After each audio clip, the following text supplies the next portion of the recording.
Let me show you the songwriting structure that both The Killers and Boy Genius use in the bridges of two of their biggest songs. Hi, I'm Cale Matson. I teach songwriting at Carleton University. So The Killers, All These Things That I've Done, and Boy Genius Is Not Strong Enough both feature what I call the refrain bridge. Now, typically bridges in pop music connect two sections of a song together, more often than not your second chorus and your third chorus. Bridges are usually a spot to add tension, to introduce a new musical idea or lyrical perspective, or are just a break in the repetition. We go away and then we come back. Where refrain bridges are different is they're all about repetition. They feature a repeated refrain, line, or phrase, and the underlying music or production builds leading into that final chorus. Very simple in theory, but hard to pull off. The refrain line in the bridge of The Killers, All These Things That I've Done, is of course the I've got soul, but I'm not a soldier line, the song's biggest hook.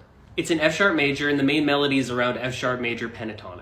I've got soul, but I'm not a soldier. The bridge starts on the one chord, slightly unusual for non-refrain bridges, and the chord changes move slowly through the 1, 4, and 6 chords, so F sharp, B, and D sharp minor. So very simplistically, we have one repeated line of lyrics, a very simple melody, and 3 chords.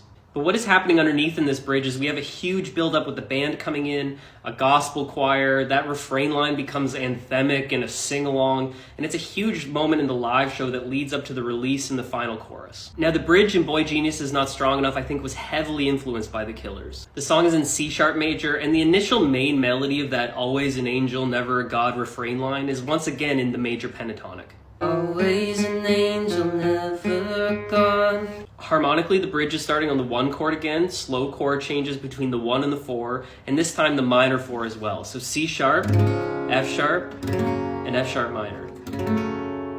And in the same way underneath, we have the band coming in, they add some really great 3-part harmony, and that refrain line becomes a sing-along and a great moment that builds again towards that final chorus. So I think refrain bridges are a great option for the right song. They're a bit of a swing for the fences choice though. When they work, they can really work. There, of course, are variations of the refrain bridge, think Dua Lipa's Dance the Night, or even Outkast's Hey Ya. You can make it your own, but I would caution it's not as simple as just writing one line and thinking your bridge is done. It needs to feel natural. Anyways, add refrain bridges to your songwriting arsenal and talk soon.